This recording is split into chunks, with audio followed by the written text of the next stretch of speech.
ये हमारा English class 8 Honey tube का चैप्टर नंबर 3 है, glimpses of the past.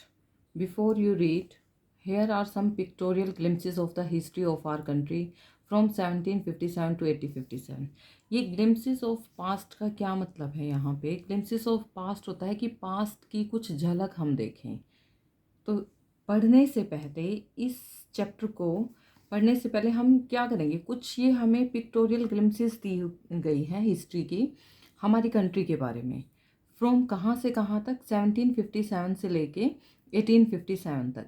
These pictures and speech bubbles will help clarify your understanding of the conditions that led to the event known as the First War of Independence in 1857.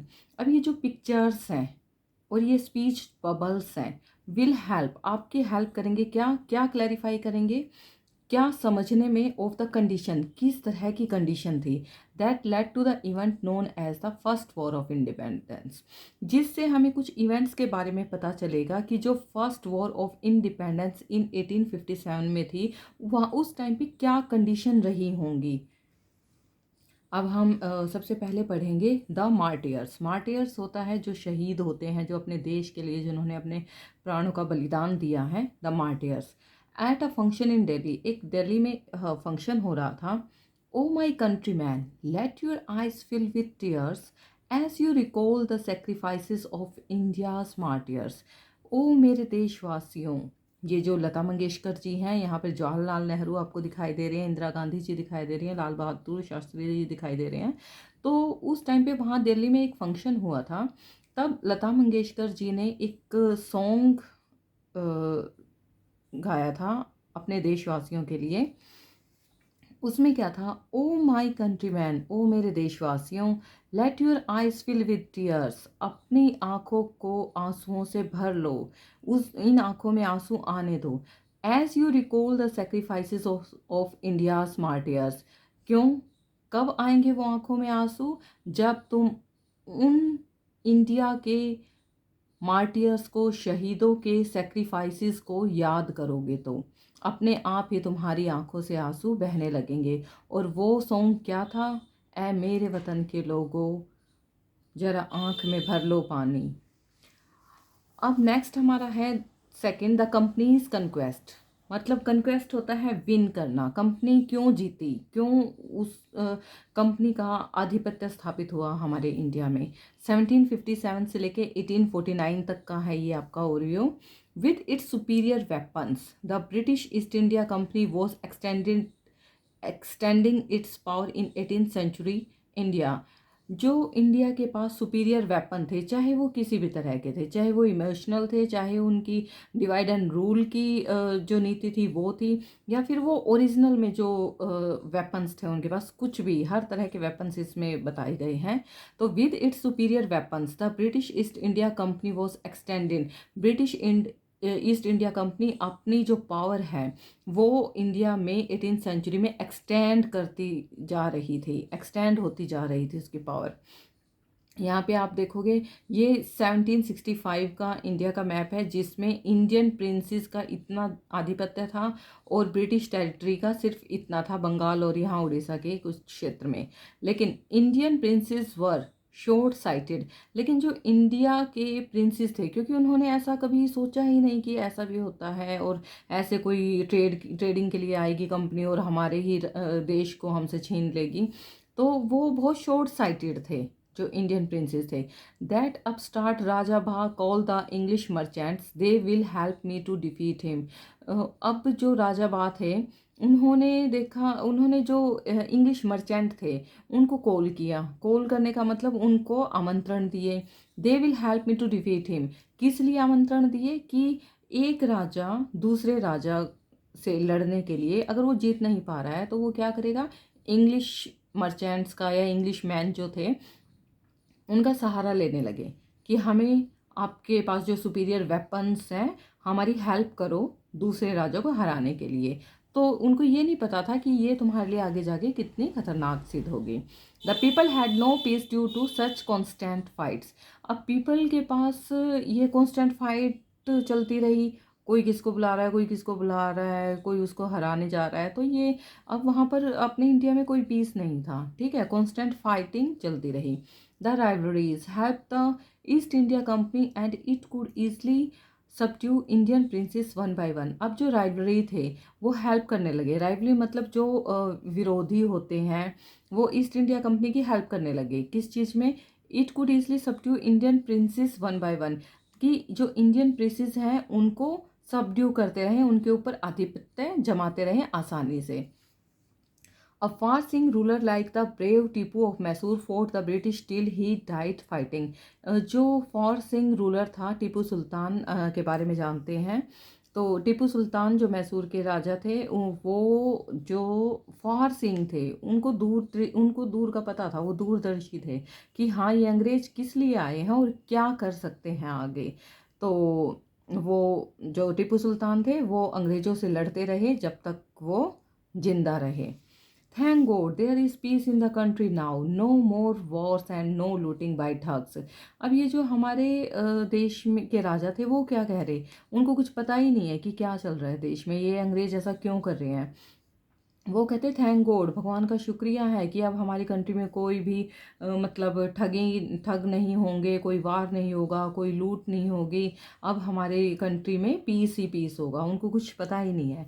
It's God who sent British, ये तो भगवान की कृपा है जो उसने Britishers को भेजा। Our destiny is linked with them, हमारा भाग्य उन्हीं के ऊपर निर्भर है। How did Indians react to this conquest, Indian की ये ऐसे रिएक्शन था इंडियंस का। The white man has killed or dethroned our kings, लेकिन हो क्या रहा था, जो वाइट मैन है हमारे किंग्स को डी थ्रोन्ड कर रहे थे, किल कर रहे थे, और जिसको किल नहीं कर रहे थे उनके जो शासन है उसको अपने हाथों में ले रहे थे, उनको डी थ्रोन्ड कर दिया जाता था। सम किंग्स वर नॉट गुड, कुछ हाँ हो सकता है कि कुछ जो किंग थे वो अच्छे नहीं थे, but after all they were of this land, लेकिन फिर भी वो थे तो हमारी ही लैंड के। अगर वो लूटते तब भी यहीं पर रहना था, अगर वो कुछ अच्छा करते तब भी इसी लैंड पर रहना था, बाहर तो नहीं जाना था ना। लेकिन इंग्लिश मैन ने क्या किया, लूट लूट के सारा अपना ब्रिटेन में ले सब कुछ ले गए। पैसा, हीरे जवाहरात, सोना चांदी, सब कुछ लूट लूट कर वो ब्रिटेन ले गए। Now we have become slaves of foreigners, अब क्या हुआ, सब कुछ लूटते जा रहे हैं, हमारे ऊपर आधिपत्य करते जा रहे हैं, तो हम क्या बन गए, इंग्लिश मैन के, फॉरनर्स के स्लेव बनकर रह गए। नेक्स्ट हमारा है British rule 1765 to 1836। Religious leaders priest ideas like untouchability and child marriage. अब जो रिलीजियस लीडर्स थे वो क्या उपदेश देते, अनटचेबिलिटी का और चाइल्ड मैरिज का।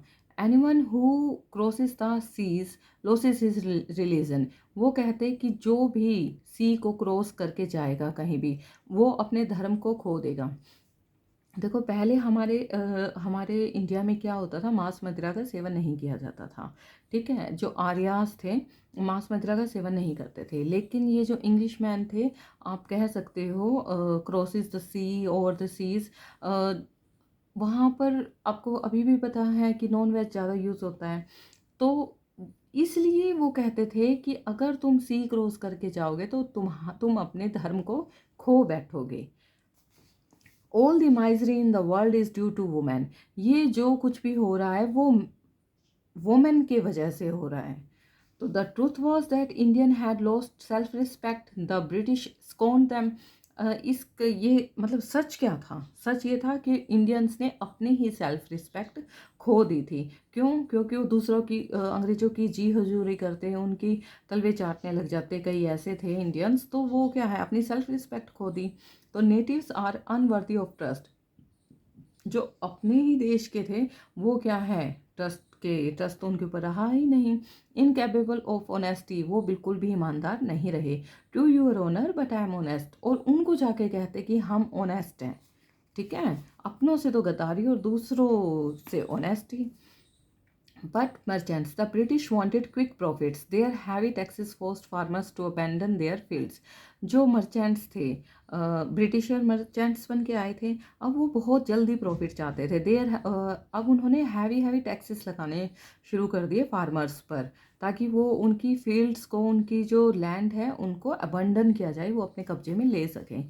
But your men are taking all my crop, तो लोग कहते कि तुम तो हमारी सारी क्रॉप लेके जा रहे हो, हम खाएंगे क्या? You are still in arrears, if you don't pay next week I will send you to jail. फिर भी वो कहते कि अगर तुमने एरियर्स नहीं दिए, हमें टैक्स वगैरह नहीं दिए नेक्स्ट वीक तक, तो हम तुम्हें जेल में डाल देंगे। मतलब उनकी क्रॉप भी ले रहे हैं, उनसे टैक्स भी ले रहे हैं और उनको जेल में भी डाला जा रहा है। तो that was not fair. Still the British invented other methods which gave them more profit. लेकिन जो ब्रिटिश थे उन्होंने अलग अलग तरीके अपनाए कि उनको और ज़्यादा प्रॉफिट हो, और ज़्यादा प्रॉफिट हो। तो the goods manufactured in England should not have any import duty when brought into India. तो उन्होंने क्या किया, इंग्लैंड से जो भी गुड मैन्युफैक्चर होके आता उसके ऊपर कोई इम्पोर्ट ड्यूटी नहीं लगाई गई। लेकिन अगर इंडिया वालों को बाहर भेजना होता तो उसके ऊपर एक्सपोर्ट ड्यूटी लगा दी गई, बहुत ज़्यादा, वो भी। A good idea, the East India company's law began to cripple Indian industry. तो उनका मेन मोटो क्या था? उनका मेन मोटो था इंडियन इंडस्ट्री को बिल्कुल ख़त्म कर दिया जाए और यहाँ भी और बाहर भी हमारी ही इंडस्ट्री हो। Inevitably, famines followed between 1822 and 1836. 15 lakh Indians died of starvation. अब कम से कम 1822 से लेके 1836 तक 15 लाख इंडियन स्टारवेशन, भूखमरी की वजह से मर गए। The British policies ruined the expert artisans and their business. British policies ने एक्सपर्ट जो आर्टिजन थे हमारी कंट्री के, जो उनके अपने बिजनेस थे, जो छोटा मोटा इंडस्ट्री लगा रखी थी अपने घरों में, उन्होंने सबको ख़त्म कर दिया, रुइंड कर दिया, डिस्ट्रॉय कर दिया। Ram Mohan Roy 1772 to 1833। Ram Mohan Roy, a learned man from Bengal, understood what was wrong with the country. अब जो राम मोहन राय जैसे थे पढ़े लिखे, तो उनको पता था, ये जैसे बंगाल से पढ़े हुए थे, तो इनको पता था कि हमारी कंट्री में कौन क्या गलत कर रहा है, क्या गलत हो रहा है अभी। लेकिन हमारे जो इंडियंस थे मोस्टली उस टाइम इतने ज़्यादा पढ़े लिखे नहीं होते थे, पढ़े लिखे होते ही नहीं थे मोस्टली, तो उनको नहीं पता चल रहा था कि क्या हो रहा है, क्या ये कर रहे हैं, क्या करने आए हैं। तो इनको लेकिन पता था। Let us not despise our self, our ancient culture is great. उनको पता था कि हमारा जो इंडियन कल्चर है वो बहुत महान है, and we are capable of greater achievement, और हम ये सारी ग्रेटर अचीवमेंट कर सकते हैं और हमने की हैं। We must first reform of society. सबसे पहले हमें अपनी सोसाइटी को रिफॉर्म करना पड़ेगा। Superstitions have been ruining us. ये जो सुपरस्टिशंस हैं वो हमारी सोसाइटी को रूइन कर रहे हैं, पूरी डिस्ट्रॉय कर रहे हैं। तो he hold his wife Uma, उसने अपनी वाइफ को कहा, cows are of different colours but the colours of their milk is the same. Different teachers have different opinions but the essence of every religion is the same.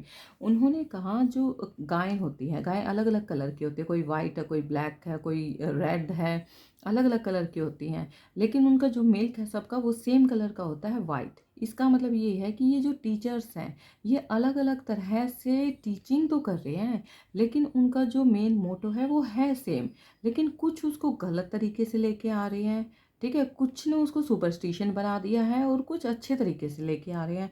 लेकिन अब उसको हमें अपनी society को रिफॉर्म करना पड़ेगा, उनको समझाना पड़ेगा कि किस तरह से ये सुपरस्टिशन ना फैला के उनको एजुकेट करो। He was attracted by science and modern knowledge. अब जो राम मोहन राय थे वो अट्रैक्ट हुए साइंस और मॉडर्न नॉलेज से। उन्होंने कहा कि knowledge should be practical and scientific, हमें प्रैक्टिकल होना पड़ेगा। अब नॉलेज है तो उसको प्रैक्टिकल करके दिखाओ, सुपरस्टिशन मत फैलाओ। He cross the seas and went to England to see what made the British powerful. अब उन्होंने सोचा कि मैं सी क्रॉस करके इंग्लैंड जाऊंगा और जिस चीज़ ने ब्रिटिशर्स को पावरफुल बनाया है वो देखूंगा। देयर ही टोल्ड दैम, तब हम उनको देखेंगे। We accept you as rulers and you must accept us as subjects, but you must remember the responsibility a ruler owes to his subjects. उन्होंने कहा कि हम मानते हैं, हमने आपको हमारे रूलर एक्सेप्ट कर लिया, आप हमें एज अ सब्जेक्ट हमें एक्सेप्ट करो, लेकिन आपको एज अ सब्जेक्ट हमारी रिस्पॉन्सिबिलिटी भी पता होनी चाहिए कि ये हमारे सब्जेक्ट हैं, आप हमारे रूलर हो, तो आपकी क्या रिस्पॉन्सिबिलिटी बनती है। तो he started newspapers but the super suspicious British stopped them in. उन्होंने न्यूज़पेपर भी स्टार्ट किए, लेकिन जो ब्रिटिशर थे उनको पता चल गया कि हाँ कुछ मतलब जो ये न्यूज़पेपर हैं ज़्यादा क्रांति ला देंगे, तो उन्होंने उसको 1823 में स्टॉप करवा दिया। Oppression, But the British continued to oppress Indians. In 1818, they had passed Regulation Third.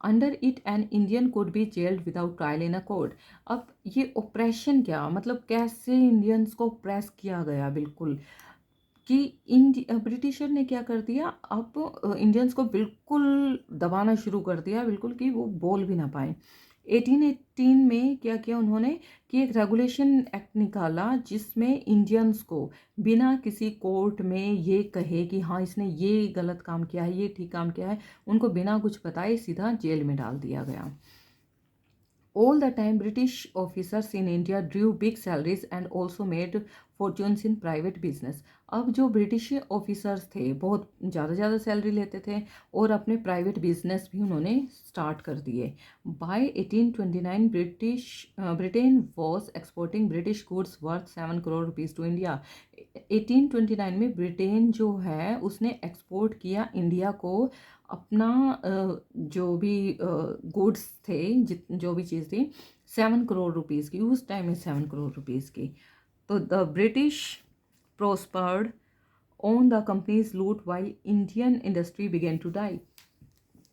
अब जो ब्रिटिशर कंपनी थी वो तो प्रोस्पिरियस होती गई और इंडियन इंडस्ट्री थी वो बिल्कुल ख़त्म होती गई governor general Bentinck reported back home अब गवर्नर जनरल जो था वो वापस घर गया the bones of cotton weavers are bleaching the plains of India अब जो कॉटन वीवर्स थे अब उनको तो सबका काम ख़त्म हो गया क्योंकि वो रॉ मटेरियल यहाँ से ले जाते और फिर वहाँ जाके अपने मशीनों में वो सारे मैन्युफैक्चर करके गुड्स को और यहाँ ला के बेच देते तो वीवर क्या करेंगे वीवर्स के पास अब कुछ काम ही नहीं रहा तो the dissatisfaction 1835 to 56 education in India was in Persian and Sanskrit अब जो एजुकेशन थी इंडिया की वो पर्शियन में और संस्कृत में थी in 1835 a Englishman named Macaulay suggested a change अब एक इंग्लिशमैन था 1835 में मैकोले उसने कुछ चेंज करने की सोची तो we should teach the natives through the English language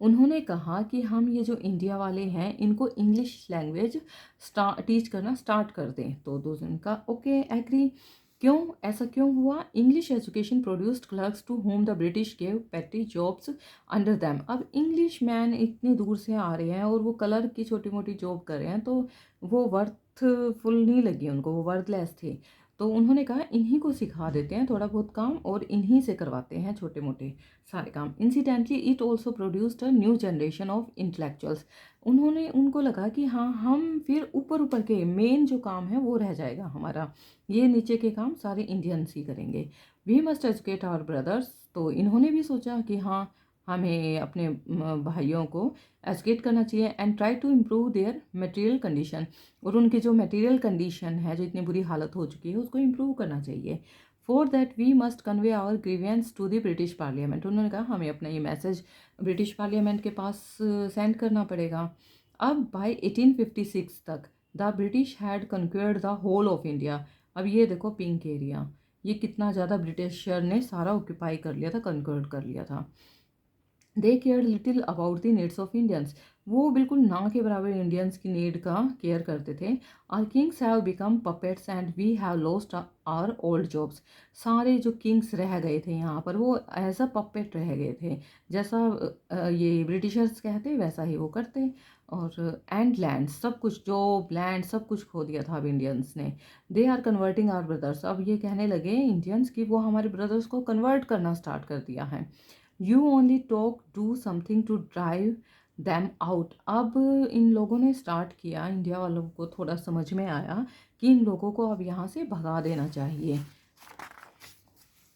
the sparks taxes continue to ruin the peasants अब स्पार्क्स कैसे हुई क्रांति कैसे आई कि टैक्सेस उन्हें कंटिन्यू कर दिए पीजेंट्स पर in Bengal the Santhals who had lost their lands under new land rules अब जो संथाल्स थे सब ने अपनी लैंड लॉस्ट कर दी नए लैंड रूल जो आए थे बिकेम डेस्परेट इन 1855 अब सारे क्या डेस्परेट तो होने ही थे तो they rose in rebellion and massacre Europeans and their supporters alike अब सारे विरोधी बन गए थे जो ब्रिटिशर्स के अब सबको ये लगा कि हम अब उनका कोई सपोर्टर नहीं रहा सारे बिल्कुल उनके विरोधी बन गए तो discontent was growing in East India company's army too. अब ईस्ट इंडिया कंपनी में की जो आर्मी थी उसको भी डिसकंटेंट करना स्टार्ट कर दिया, उनको भी मतलब तोड़ना शुरू कर दिया। The white soldier gets huge pay mansions to live in servants. अब उनके लिए जो वाइट सोल्जर थे उनके लिए तो स्पेशल मेंशन थी, मेंशंस बना के दे रखी थी, लेकिन हमारे इंडियंस के लिए कुछ भी नहीं था। While we get pittance and slow promotion, हमारे जो इंडियंस थे उनको बिल्कुल प्रमोशन ना के बराबर दिया जाता था। The angrez ask us to cross the sea which is against our religion. अंग्रेज क्या करते हैं, हमारे इंडियंस को सी क्रॉस करने के लिए कहते हैं, जो कि हमारे रिलीजन के बिल्कुल अगेंस्ट था। Who is the topi wala is abolish our age old customs, कि वो अब ये इंडियंस कर लेंगे वो कौन है टोपी वाला जो हमें हमारे कस्टम्स के बारे में बताएगा। We must drive out the angrez, अब ये सोचने लगे हमें इन अंग्रेजों को बाहर भगाना चाहिए। Suppose Mangal Pandey attack the adjutant of his regiment and was executed. अब जो मंगल पांडे था उन्होंने ये रेजिमेंट को बिल्कुल अटैक कर दिया उसके ऊपर और उनको फिर मरवा दिया गया, मार दिया गया। Thousands of other sipahis revolted, they were stripped of their uniforms. उस टाइम पे फिर थाउजेंड्स ऑफ सिपाही जो ये थे सोल्जर्स थे, इन्होंने अपनी यूनिफॉर्म की स्ट्रिप्स उतार के और फेंक दी, और मतलब वो निकल गए। तो few Englishman had care to understand Indian customs और पीपल्स माइंड। अब कुछ जो इंग्लिश मैन थे उनको केयर थी इंडियंस के कस्टम्स की, मतलब वो क्या सोच रहे हैं, तो उनको रिस्पेक्ट थी उनकी। Oh proud Brahmin soldiers, do you know that the grease on the bullet you have to bite is made from the fat of cows and pigs. अब इंडियंस को ये पता चल गया था कि ये जो ये बम कारतूस टाइप में होते हैं उनमें जो मुंह से निकाला जाती है वो पिन टाइप में कुछ निकाला जाता है, तो वो जो है मुंह से निकाली जाती है वो किसके फैट से बनी हुई है, काऊ और पिग के फैट से। जिन ब्राह्मणों ने आर्मी को ज्वाइन कर रखा था फिर दूसरों ने उनको बताया कि अरे तुम तो बहुत बड़े ब्राह्मण हो जो ऐसा ऐसा काम करते हो कि काऊ और पिग के मांस से जो ये चीज़ें बनी गई उसको मुंह से निकाल के फेंकते हो। वाह वट, तो उन्होंने कहा वट ये क्या, the white man has deceived us too. उन्होंने कहा अच्छा वाइट मैन ने हमारे साथ ऐसा किया। Soon chapatis were sent from village to tell the people that their emperor would want their services. अब धीरे धीरे जो राजा थे जो ठीक मतलब ये सोचते थे कि अब उनको भगाना है अंग्रेज़ों को, उन्होंने धीरे धीरे अपने लोगों को इकट्ठा करना शुरू किया, जैसे चपाती वगैरह थी हर एक विलेज में भेजी जाती। तो yes all my village man will be ready. अब सारे मतलब ठीक हो गए क्योंकि स्टारवेशन से एक तो भूखे मर रहे हैं, अब उनको कुछ खाने को मिल रहा है तो जान आएगी उनके अंदर। Similarly lotus flower circulated among Indian soldiers hate to the foreigner, the mass gave all help and shelter to the patriots. अब क्या है सबको शेल्टर दिए जाने लगे जो भी पेट्रोइट्स थे जो देशभक्त थे, और सबको कहा कि इनको फॉरनर्स को या तो मार दो या भगा दो। तो ऐसे उन्होंने लोटस फ्लावर सर्कुलेट किए। Revolt 1857, then there was a violent outbreak at Meerut। अब एक यहाँ पर 1857 में मेरठ में वायलेंस शुरू हो गई। द सिपाही मार्च टू दिल्ली, जो सोल्जर्स थे वो दिल्ली मार्च करने लगे, दिल्ली की तरफ जाने लगे मार्च करते हुए। Long live our emperor Bahadur Shah. उस टाइम में दिल्ली में जो एम्परर था वो बहादुर शाह था, कि हमारा जो बहादुर शाह एम्परर है वो जीता रहे, क्योंकि उनको ये लगा कि ये जो मुग़ल है फिर भी हमारे देश में बसे हुए हैं, ये तो सब कुछ लेके जा रहे हैं, उजाड़ रहे हैं हमारे देश को, लेकिन ये कम से कम यहाँ बसे तो हुए हैं, तो जो भी रहेगा हमारे देश में ही रहेगा, कहीं लेके तो लूट फूट के कहीं जा तो नहीं रहे। तो उन्होंने अब इसको ये करना शुरू कर दिया motivate. The rebellion spread wider. अब जो रेबेलियन है वो हर जगह फैलने लगा धीरे धीरे। Many landlords had lost their lands because of the British policies and they were sore. अब बहुत सारे लैंडलॉर्ड्स थे जिन्होंने अपनी लैंड को खो दिया था ब्रिटिश पॉलिसीज़ के अकॉर्डिंग, और अब वो सारे गुस्सा थे, मतलब अंदर क्रोध था उनके अंदर। The white man's rule must end, कि वाइट लोगों का अब रूल ख़त्म हो जाना चाहिए। Yes we will help you, हाँ हम भी तुम्हारी हेल्प करेंगे।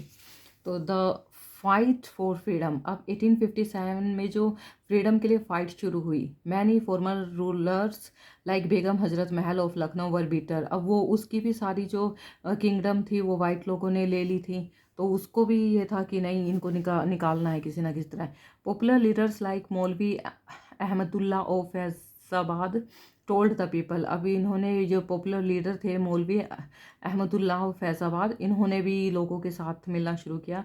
राइज ब्रदर राइज, द अंग्रेज इज़ रूइनिंग आवर लैंड, हमारी लैंड को अंग्रेज रुइन कर रहे हैं, नष्ट कर रहे हैं। द पीपल रोज एवरीवेयर, इन बरेली, कानपुर, इलाहाबाद, हर जगह शुरू हो गए। अजीमुल्ला खान टोल्ड तात्या टोपे, अब तात्या टोपे को कहा अजीमुल्ला खान ने, we should have Peshwa Nana Sahib as our leader in this war of independence, कि हम पेशवा नाना साहिब को अपना लीडर बनाएंगे इस इंडिपेंडेंस की वार में।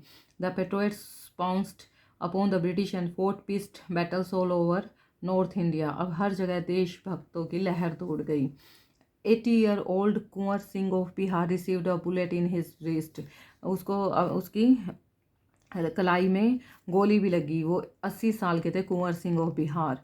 Mother Ganga, this is my last offering to you, की फिर उन्होंने अपना हाथ काट के गंगा रिवर में बहा दिया कि ये मेरी लास्ट ऑफरिंग है आपके लिए। तो ये इस चैप्टर में ये सारा हमारी फ्रीडम के लिए, या हमारी रेवोल्यूशन हुई है, स्पार्क्स हुए हैं, किस तरह इन्होंने, इंग्लिश मैन ने हमारी कंट्री के साथ, कंट्री के लोगों के साथ किया। तो ये सारा ग्लिम्पसेस दिखा रखा है, एक झलक दिखा रखी है। तो ये हमारा चैप्टर कंप्लीट हो गया रीडिंग। नेक्स्ट वीडियो में हम अपने कॉम्प्रिहेंशन चेक करेंगे, और जो हमारे टेक्सचुअल क्वेश्चन आंसर हैं वो करेंगे, जो हमारी अपनी ही लैंग्वेज में होंगे, कोई बुकिश लैंग्वेज नहीं होगी, जिससे आपको लर्न करने में भी आसानी हो। So please like, share and subscribe my channel.